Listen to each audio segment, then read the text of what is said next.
The issue is not the election. The election is a battle in a war. It is not something unto itself.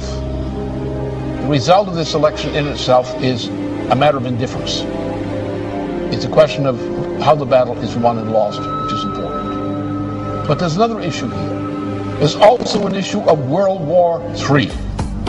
And World War III is between the British Empire, better known as the Anglo-Dutch liberal banking financial system on the one side, and the principal nations of Eurasia, Russia, China, India, and other nations are the targets of intended warfare by the British Empire, which is already turning Europe into a mere colony of the British Empire through the program of the Lisbon Treaty. If the Lisbon Treaty were adopted, and is being pushed for adoption now, there would not be a single nation on the continent of Europe, west of Belarus and Russia, which had any sovereignty whatsoever. The British Empire would control the entirety of that region of Europe, from Portugal to the borders of Belarus and Russia, as a puppet of the Anglo-Dutch liberal financial interests. It is those interests represented in the United States for a long time have taken over control of the US dollar, control of the United States. Now they're moving in for the kill. The same cartel that put Mussolini into power in Italy, the same cartel that put Hitler into power in Germany. And we're now at the brink of something like a Hitler power taking over the United States. If they grab the United States, then they will grab all of Europe under the Lisbon Treaty. If they control the United States and the parts of Europe under the Lisbon Treaty, then you will have an actual fighting war emerging on this planet. You will have dictatorship. You will have mass starvation.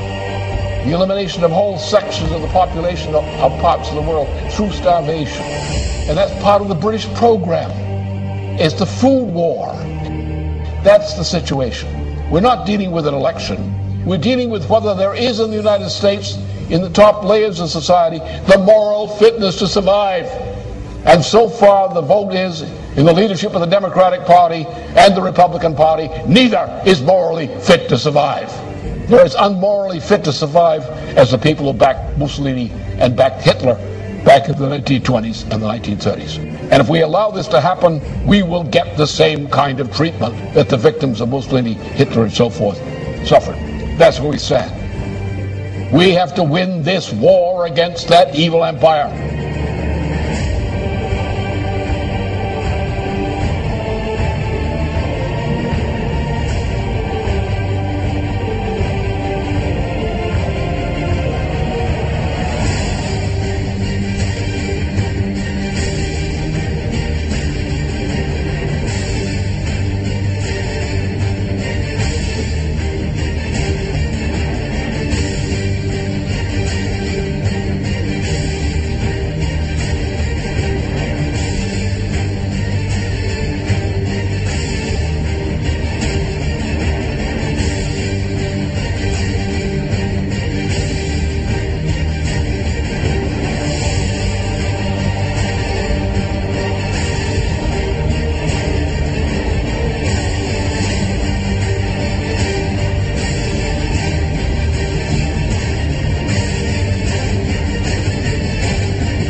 Now, for a number of months now, there's been a worldwide food crisis caused by many things, by the financial policies, various kind of management deals, by the WTO, which ought to be eliminated, by the promotion of biofuels, which is destroying food supplies. This biofuel program is a gigantic swindle for which there is no possible justification. None. The justification comes out of the World Wildlife Fund of Prince Philip.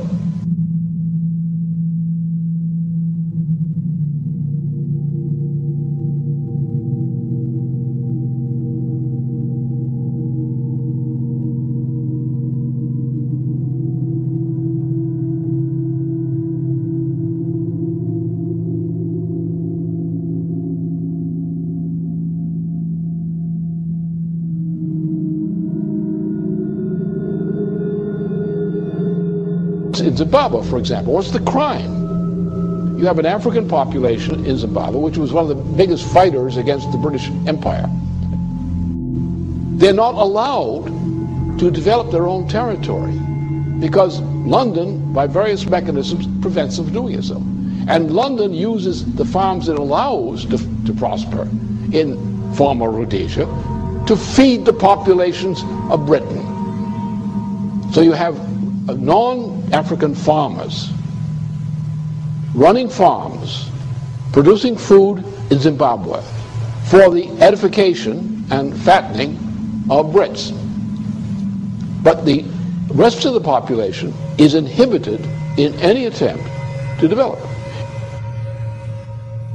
What they've done is they've taken industries, manufacturing industries in particular, agriculture in particular, and countries which were good agricultural producers or good manufacturing producers have been stripped of those industries. Those industries have been taken to populations where the lower 80% of the population is illiterate. So you have colonies of manufacturing in countries in Asia, Africa, and so forth, South America, where the people, the 80% of the population, does not participate in the economy. You have areas which used to be food-producing areas which no longer produce food. Because what you're having is a world dictatorship under the name of globalization, better called the new Tower of Babel, in which the cultures are being destroyed as the United States is being destroyed, as Germany is being destroyed, as Italy is being destroyed, as France is being destroyed, and the attempt to make war on China, India, and Russia. And that's the intent of the British Empire. Nothing less than destruction and breakup of China, the breakup of Russia, the breakup of India. That is the policy of the British Empire now. This is what the game is. And if this game is not stopped, I can tell you there'll be no planet. But then come back to the food question. If you want to get the American people and other people of other nations up on their hind legs, acting like free people rather than battered slaves, tell them their food for tomorrow morning is not there. That activates popular resistance more than anything else. We are now in such a situation. For many parts of the world, the lack of food is an immediate reality. There is a growing explosion throughout much of the world over this food shortage issue. The rate of food shortage is increasing because the stocking from various food stores, annual stores, has been already delivered, and there's not enough. So as the fact of the empty warehouses and equivalent forms of supplies, as these things go down without food, the food crisis is going to accelerate. And you're going to have not only other parts of the world, but also American citizens who are now faced with the threat of death by food shortages. So therefore, the issue here is not the election result. The issue is not the president. Obama is not competent to be a president. He has none of the makings of competence. They don't want Obama. They just want to use him to destroy Hillary Clinton. That's all. Once they destroy Hillary Clinton, they'll get rid of Obama. That's their intention. And their intention is to bring in a fascist regime in the United States, a presidency which will be in effect a fascist regime, which will cooperate with the British and bring the United States into alliance with the United Kingdom or the Anglo-Dutch liberals. Not all Brits are for this, by the way. And with a Europe, a Western and Central Europe, taken over by this same imperial power.